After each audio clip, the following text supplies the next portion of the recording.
नमस्कार दोस्तों, मैं संदीप और ज्ञान गुरु एसके में आपका स्वागत है। दोस्तों, वीडियो शुरू करने से पहले मैं बता देता हूं कि स्पेशल 25 में कंप्यूटर जीके का यह 25वां सेशन और सेंट्रल प्रोसेसिंग यूनिट से रिलेटेड 25 महत्वपूर्ण प्रश्नों का दूसरा भाग है। इस वीडियो में मैं सेंट्रल प्रोसेसिंग यूनिट से रिलेटेड 25 वेरी इंपॉर्टेंट क्वेश्चन का आंसर आपको बताने वाला हूँ, इसलिए वीडियो को एंड तक ध्यान से देखें। साथ ही आप अभी से चैनल को सब्सक्राइब कर ले ताकि आपको मेरे नए वीडियो की अपडेट मिलती रहे। अब आपका और वक्त ना लेते हुए आइए वीडियो शुरू करते हैं। पहला प्रश्न है, इंटेल कोर i9 एक प्रकार का क्या है? तो साथियों, इंटेल कोर i9 एक प्रकार का प्रोसेसर है, तो इस प्रश्न का सही उत्तर हो जाएगा ऑप्शन बी, प्रोसेसर। दूसरा प्रश्न है, निम्नलिखित में से कौन सी सबसे तेज सेमीकंडक्टर मेमोरी है जिससे सीपीयू की गति बढ़ाई जा सकती है? तो साथियों, आप लोग इसे याद रखिएगा। कैश मेमोरी एक बहुत ही हाई स्पीड मेमोरी है और इसका उपयोग हाई स्पीड सीपीयू के साथ सिंक्रोनाइज करने और स्पीड को बढ़ाने के लिए किया जाता है। तो इस प्रश्न का सही उत्तर हो जाएगा ऑप्शन ए, कैश मेमोरी।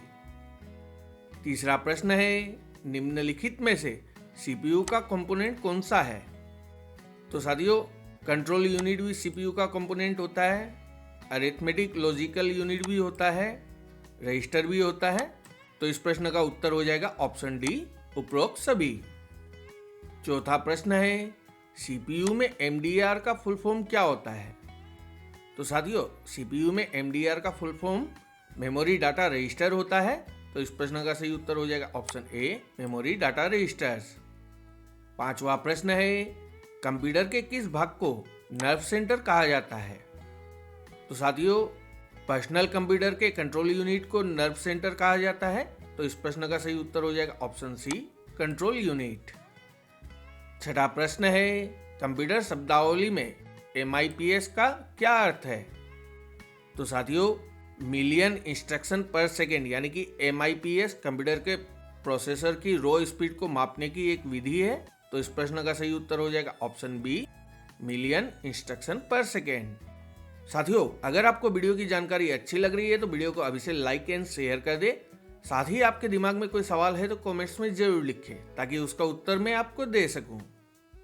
सातवां प्रश्न है, कंप्यूटर का वह कौन सा भाग है जो इंस्ट्रक्शन को रिट्रीव और एग्जीक्यूट करता है? तो साथियों, सीपीयू इंस्ट्रक्शन को रिट्रीव और एग्जीक्यूट करता है। तो इस प्रश्न का सही उत्तर हो जाएगा ऑप्शन बी, सीपीयू। आठवां प्रश्न है, निम्न में से कौन सीपीयू का ऑपरेशन नहीं है? तो साथियों, एग्जीक्यूट सीपीयू का ऑपरेशन है, डिकोड भी है, फेच भी है। तो इस प्रश्न का उत्तर हो जाएगा ऑप्शन डी, साइकिल सीपीयू का ऑपरेशन नहीं है। नौवां प्रश्न है, कौन सा हार्डवेयर डिवाइस कंप्यूटर के मदरबोर्ड पर स्थित होता है और सीपीयू की आंतरिक मेमोरी के रूप में कार्य करता है? तो साथियों, आप लोग इसे याद रखिएगा। रैम कंप्यूटर के मदरबोर्ड पर स्थित होता है और सीपीयू की आंतरिक मेमोरी के रूप में कार्य करता है। तो इस प्रश्न का सही उत्तर हो जाएगा ऑप्शन डी, रैम। 10वां प्रश्न है, कंप्यूटर में डेटा को प्रोसेस करने के लिए कौन सी यूनिट जिम्मेदार है और जिसे कंप्यूटर का इलेक्ट्रॉनिक मस्तिष्क भी कहा जाता है? तो साथियों, सेंट्रल प्रोसेसिंग यूनिट को कंप्यूटर का इलेक्ट्रॉनिक मस्तिष्क भी कहा जाता है और कंप्यूटर में डेटा को प्रोसेस करने के लिए सीपीयू ही जिम्मेदार है। तो इस प्रश्न का सही उत्तर हो जाएगा option A, central processing unit. 11वां प्रश्न है, बायोस का पूर्ण रूप क्या होता है? तो साथियों, बायोस का पूर्ण रूप होता है बेसिक इनपुट आउटपुट सिस्टम। तो इस प्रश्न का सही उत्तर हो जाएगा option B, basic input output system. 12वां प्रश्न है, सीपीयू के भीतर निहित हाई स्पीड मेमोरी की छोटी मात्रा कौन सी है? तो साथियों, सीपीयू के भीतर हाई स्पीड मेमोरी की छोटी मात्रा रजिस्टर होती है। तो इस प्रश्न का सही उत्तर हो जाएगा ऑप्शन सी, रजिस्टर। 13वां प्रश्न है, निम्नलिखित में से कौन सा ऑपरेशन रजिस्टरों में संग्रहित डेटा पर निष्पादित किया जाता है? तो साथियों, माइक्रो ऑपरेशन एक प्राथमिकी ऑपरेशन है जो एक या अधिक रजिस्टरों में संग्रहित डेटा पर निष्पादित किया जाता है। तो इस प्रश्न का सही उत्तर हो जाएगा ऑप्शन सी, माइक्रो ऑपरेशन। अगला प्रश्न है, कंप्यूटर मेमोरी का वह कौन सा भाग है जहां बार बार इस्तेमाल किए जाने वाले डाटा को संग्रहित किया जाता है ताकि उस तक तुरंत पहुंचा जा सके। ऑप्शन है option A cookie, option B token, option C plugin, option D catch. तो साथियों इस प्रश्न का सही उत्तर हो जाएगा ऑप्शन डी कैच। 15वां प्रश्न है निम्नलिखित में से कौन सी चिप कंप्यूटर के अंदर सिलिकॉन का एक बहुत छोटा टुकड़ा है। तो साथियों माइक्रोचिप कंप्यूटर के अंदर सिलिकॉन का एक बहुत छोटा टुकड़ा है। तो इस प्रश्न का सही उत्तर हो जाएगा ऑप्शन सी माइक्रोचिप। दोस्तों मैंने हमारे टेलीग्राम चैनल का लिंक डिस्क्रिप्शन में पिन कर दिया है। आप उस पर क्लिक करके हमारे computer GK, geography, static GK, mix GK, history, polity आदि के वीडियो की पीडीएफ फ्री में डाउनलोड कर सकते हैं। साथ ही आप डिस्क्रिप्शन में हमारे फेसबुक पेज और सोशल मीडिया एक्स के वेरीफाइड अकाउंट पर क्लिक करके भी हमारे साथ जुड़ सकते हैं। तो आइए चलते हैं अगले प्रश्न की ओर। 16वां प्रश्न है कंप्यूटर की किस इकाई को कंप्यूटर का मस्तिष्क माना जाता है। तो साथियों सीपीयू को कंप्यूटर का मस्तिष्क माना जाता है। तो इस प्रश्न का सही उत्तर हो जाएगा ऑप्शन सी सीपीयू।